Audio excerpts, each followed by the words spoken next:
When you think about modern warfare today, the image that usually comes to mind is, well, it's highly sanitized. Right. It's very surgical. Exactly. Yeah. You picture this, like, high-tech control room somewhere with a drone being operated from a bunker halfway across the world. Or a really sophisticated cyber attack that quietly shuts down a power grid. Yeah. Without a single physical boot ever touching the ground. We've been so conditioned to view modern conflict as something managed entirely through screens. It feels distant, you know? hmm The visceral physical reality of combat is often just sanitized right out of the public imagination. Replaced by this illusion of, like, invisible, frictionless engagement. But then you look at a real breathing geopolitical crisis, the alarm bells ring, and suddenly that digital illusion just shatters. Because when the pressure is actually on, the military doesn't just send a computer virus. Right. They load 3,000 men and women onto transport planes, fly them across the globe, and drop them directly into a hot zone. It's a massive physical undertaking. It really is. Yeah. So today we are doing a deep dive into the source document detailing the rapid deployment of 3,000 U.S. paratroopers to the Middle East back in March 2026. And it is a fascinating document to unpack. Oh, absolutely. And here's where it gets really interesting.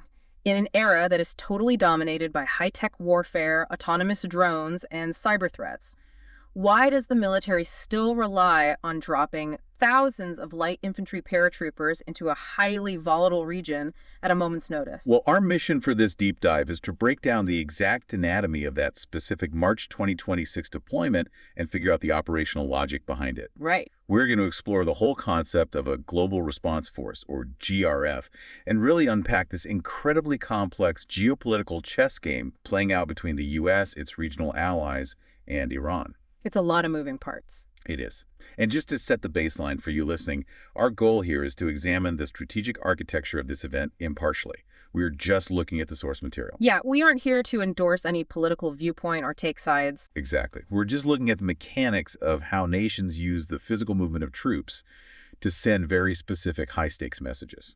So to understand the strategy driving these troops across the world, we really need to first look at the immediate crisis that triggered the deployment. Right, because the environment in early 2026 was essentially a powder keg. Yeah. The U.S. and Iran had been locked in this uneasy standoff for years, right? They had. But early 2026 saw a really severe spike in tensions. And according to the briefing, two major triggers pushed this from a simmering dispute to an immediate red alert crisis. Okay, what was the first one? First, intelligence indicated a significant acceleration in Iran's nuclear enrichment program. Which obviously puts the international community on a ticking clock. But, I mean, a nuclear program is sort of a slow burn existential threat. It doesn't necessarily demand an overnight troop deployment. Right, exactly. So what tipped this into an immediate kinetic crisis? Well, that brings us to the second trigger. There was a highly sophisticated drone attack on a major international shipping vessel. Ah. Yeah, and intelligence attributed to proxies of Iran. So when you compound the nuclear enrichment concerns with a kinetic physical strike on global shipping infrastructure, You get a completely different situation. you create an atmosphere of extreme heightened alert. The potential for rapid escalation wasn't just, a theory being debated in think tanks anymore. It felt imminent. So Washington had to react fast. They did. Decision makers needed to accomplish a very specific goal: deterrence. What's fascinating here is that the deployment of the 82nd Airborne wasn't an act of war. It was an act of aggressive signaling. Exactly. They needed to project strength and influence the calculus of the decision makers in Tehran. They wanted to make it unequivocally clear that any further provocation will be met with a decisive, immediate response. Okay, let's unpack this because this is the part that genuinely trips me up when I read through this. Sure. If the primary threat involves sophisticated unmanned drone swarms hitting massive shipping vessels, and the backdrop is this accelerating nuclear program, why send paratroopers? It does seem counterintuitive. Doesn't sending 3,000 light infantry soldiers into a high-tech, heavily armed threat environment seem incredibly vulnerable? I mean, they're literally jumping out of planes with only what they can carry on their backs or drop on a pallet. It looks like a massive mismatch on paper. Yeah. And the vulnerability of light infantry going up against sophisticated air defenses or drone swarms, that is the exact critique many strategists make. Right. So what's the logic? The tactical logic here relies on the fact that the 82nd Airborne is never designed to operate in a vacuum. Ah, okay. In a scenario like March 2026, they function as the vanguard of a massive joint and combined arms team. So they aren't just out there alone. Not at all. Yeah. We are talking about deep integration with overwhelming air power, maritime forces that are already stationed in the region, and specialized electronic warfare units. That makes a lot more sense. Yeah, their job isn't to stand in an open field and fight a pitched battle against drones or heavy tanks. They are targeting the infrastructure. Precisely. They are securing the logistical hubs that allow the rest of the U.S. military apparatus to actually function in the theater. They seize and hold airports. They secure seaports. They reinforce existing U.S. and allied military installations. Without those physical footholds, the high-tech air and naval assets just can't be sustained. Which brings us to the core strategic concept of the tripwire. I really want to dive into the psychological mechanism of this because it's fascinating. The tripwire concept is basically the bedrock of this kind of deterrence. By placing 3,000 highly trained American troops at these strategic locations, you fundamentally alter the adversary's decision-making process. You force their hand, essentially. You remove their ability to keep a conflict localized or limited. If an adversary decides to attack those logistical hubs, they aren't just engaging a light infantry brigade. Right. They are actively choosing to kill U.S. personnel. And that action, legally, politically, and practically, guarantees a massive, overwhelming response from the entirety of the United States military. It essentially functions as a geopolitical circuit breaker. Or, to put it in a more everyday context for you listening, it's like a highly trained neighborhood watch that physically secures your front door. I like that analogy. But they also happen to hold the detonator for the entire police department? Yes. That psychological mechanism is the entire point. You don't mess with the neighborhood watch because of the chain reaction it sets off. Right. And beyond deterrence, light infantry offers another crucial advantage in a volatile standoff, which is flexibility. Because they can leave just as fast as they arrive. Exactly. Yeah. When managing an escalating crisis, you need off-ramps just as much as you need firepower. If the diplomatic situation stabilizes, light infantry can be flown out incredibly quickly, lowering the temperature. Contrast that with deploying heavy armored units like tanks, mechanized infantry, artillery. Right. Moving heavy armor is a logistical behemoth. It requires massive sea lift capabilities. You have to load cargo ships, sail them across oceans, unload them at deep water ports. That takes weeks, maybe even months. It does. And once heavy armor is in place, it presents a permanent, highly provocative footprint. It's a huge statement. Deploying tanks basically tells an adversary, we are preparing for a long, grinding war. While deploying light infantry says, we are here to stabilize the situation tonight, but we have the flexibility to leave tomorrow if you back down. That flexibility is critical when you are trying to prevent a war rather than start one. It really is. But it makes me wonder, out of the entire United States military, why is the 82nd Airborne Division specifically chosen for this high-stakes tripwire role? What makes them the definitive 911 call for the Pentagon? To understand that, you really have to look at how their unique history has forged their modern tactical doctrine. The 82nd Airborne Division, which is based out of Fort Liberty in North Carolina, holds the title of America's Guard of Honor. That's a heavy title. It is. Their lineage traces back to World War I, but their operational DNA was really codified during the airborne operations of World War II. We're talking about the invasions of Sicily, the Netherlands, and Normandy. Oh man, the drop into Saint-Mary-Église before the beach landings in Normandy, that is legendary. Absolutely legendary. And that history isn't just about unit nostalgia. It established a very specific operational mindset. Right, the ability to drop into total chaos, totally isolated behind enemy lines, and immediately organize into a lethal fighting force. Yes, and that historical mindset translates directly into their modern culture of readiness. The training required to maintain this capability is relentless. It's not just a standard military 9-to-5 schedule. It's not at all. They're continuously drilling what's called the N-hour sequence. The N-hour sequence. Right, which is the strict, uncompromising countdown from the exact moment an alert is issued to the moment aircraft are wheels up. Wow. They rehearse airborne operations, air assault, and complex small unit tactics constantly. The goal is to make the transition from a dead sleep in North Carolina to rigging parachutes and boarding a C-17 completely frictionless. It has to be pure muscle memory at that point. It has to be. Their motto, all the way, really seems to encompass that mandate. They are the core of America's global response force. And from reading the briefing, it seems like the defining characteristic of that force isn't necessarily overwhelming firepower, it's speed. Speed is the weapon. Yeah. What's fascinating here is how the timeline alters the strategic reality. The ability to project a combat-credible force thousands of miles away within 18 hours of notification that changes the map for any adversary. Because when a crisis breaks out, the reality on the ground is dictated by who gets there first. Exactly. And that speed obviously sent a very clear message to Tehran in March 2026. But they weren't the only ones watching. The Middle East is this dense, deeply complicated patchwork of alliances, and those regional partners were analyzing every single second of this deployment. Absolutely. Nations like Saudi Arabia, the United Arab Emirates, and Israel were watching the escalation with profound concern. Because it's happening right in their backyard. Exactly. They are the ones sharing borders and waterways with the threat.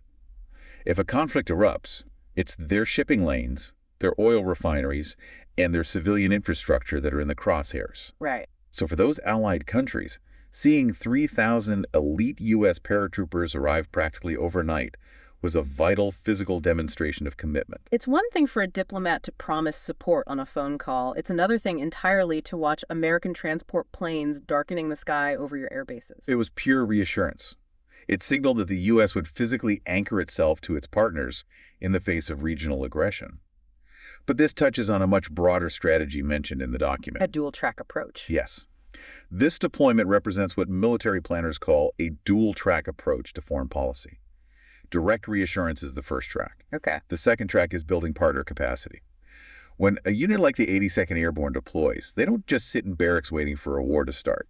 They immediately begin conducting joint training exercises with host nation forces. They are actively integrating with the local military. We are talking about interoperability. Interoperability is the key term here. It means ensuring that, say, a UAE commander can communicate seamlessly on a secure radio net with a U.S. pilot, or that Saudi ground forces understand the tactical movements of an American infantry squad. Right. Everyone needs to be on the same page. Exactly. Because by strengthening the tactical competence of allied forces, the U.S. achieves a massive strategic benefit. It reduces the long-term burden on its own military. Oh, that makes total sense. If a partner nation develops the capacity to secure its own borders and deter its own localized threats, the U.S. doesn't have to deploy forces as frequently. Precisely. So what does this all mean? When you look at the March 2026 deployment, it was highly localized. It was a specific response to a specific crisis in the Middle East. But the mechanics we are talking about here, the N-hour sequence, the logistics of moving thousands of troops in hours, the instant interoperability that feels like a playbook designed for a much bigger stage. It absolutely is. If we connect this to the bigger picture, we zoom out from the Middle East and enter the grand strategy defined by the Pentagon. Right. Specifically, this is outlined in documents like the 2022 National Defense Strategy. The central defining strategic challenge for the United States isn't actually regional actors. It's great power competition. Yes, great power competition. Yes. We are talking about peer or near-peer adversaries, primarily China and Russia. And great power competition spans across economics, political influence, cyber warfare, and even the weaponization of supply chains. But the military component is the ultimate hard power backstop to all of it. It is the foundation. And a conflict with a peer competitor operates on a completely different timeline than a regional skirmish. The timeline is everything. In a crisis with a major power, events can escalate with terrifying velocity. For military strategists, the ultimate nightmare scenario is the risk of what's known as a fait accompli. Walk us through what that actually looks like in a modern conflict. What is a fait accompli? Okay, picture a scenario where a peer adversary decides to seize a disputed island or a vital piece of allied territory. Okay, got it. They know the logistical realities. They know it takes the United States roughly 3 weeks to mobilize heavy armored divisions, load them onto sea lift vessels, and navigate them across an ocean. So they have a 3-week head start. Exactly. That 3-week transit time is their window of opportunity. The adversary's goal is to seize the territory, heavily entrench their forces, set up dense anti-air and anti-ship missile umbrellas, and declare the conflict over before the first American ship even arrives. Wow. So they present you with a fait accompli. You're left staring at a heavily fortified fortress, and your only option to reverse the reality on the ground is to initiate a massive, bloody, protracted war. Essentially World War III. Yeah, which you might not have the political will to fight. Exactly. The delay forces a terrible choice. Either you accept a geopolitical defeat or you start a global catastrophic conflict. That is a terrifying scenario. It is. And this is where the absolute unvarnished value of the global response force becomes crystal clear. The rapid reaction capability of the 82nd Airborne fundamentally disrupts the adversary's timeline. Because they can get there first. Right. It provides the National Command Authority with the option to put a highly capable fighting force anywhere on the planet in a matter of hours, entirely closing that window of opportunity. Slapping the door shut on the fait accompli. Because if you have paratroopers securing that airfield on day one, the adversary can't just walk in and claim it. Nope. They have to actively decide to fire on American forces, which triggers that massive tripwire we talked about earlier. Having that force arrive in hours instead of weeks is literally the difference between deterring aggression entirely and losing a territory. It really is all about speed. So when those 3,000 paratroopers dropped into the Middle East in March 2026, it wasn't just about Iran. It was a physical manifestation of American strategic capability. It was a global billboard. Yes. It was a clear, undeniable broadcast to competitors in Beijing and Moscow, proving that the rapid mobilization timeline is real. In an age characterized by global instability, the GRF remains an indispensable tool of national power. Why has all this mattered to you? I mean, for you listening, we aren't all military strategists planning troop movements, but what this deep dive reveals is the underlying architecture of the world we actually live in. Right, the invisible scaffolding. Yeah. In our hyper-connected modern era, physical distance and national borders offer far less buffer time than they did even 20 years ago. Understanding how a unit like the 82nd Airborne operates isn't just trivia for military history buffs. It is about understanding how global stability is maintained. It really puts things into perspective. It proves that despite all our advancements in artificial intelligence and digital warfare in the 21st century, physical speed remains the ultimate geopolitical currency. The tension between heavy permanent forces and light flexible forces is a dynamic you should really keep an eye on. The briefing highlighted how heavy armored units present a more permanent, potentially provocative presence, making the 82nd Airborne's quick withdrawal capability highly valuable for de-escalation. But this raises an important question for you to ponder as you look at global news. In a world where great power competition demands a response time measured in hours rather than weeks, will the traditional slow buildup of massive, heavy military bases around the world eventually become obsolete entirely? That's a fascinating thought. If the light infantry tripwire is truly the most effective and flexible deterrent we have to wonder what the physical footprint of our global alliances will actually look like a decade from now. That is a brilliant point to leave on. We started this deep dive talking about the digital illusion of modern warfare, the idea that conflicts are fought purely through screens and algorithms. But it turns out the ultimate deterrent is still human beings, falling from the sky in the dark, physically securing the front door. We want to thank you so much for joining us on this deep dive into the source material. We hope it gave you some fascinating new tools to understand the headlines, and as always, keep questioning the world around you.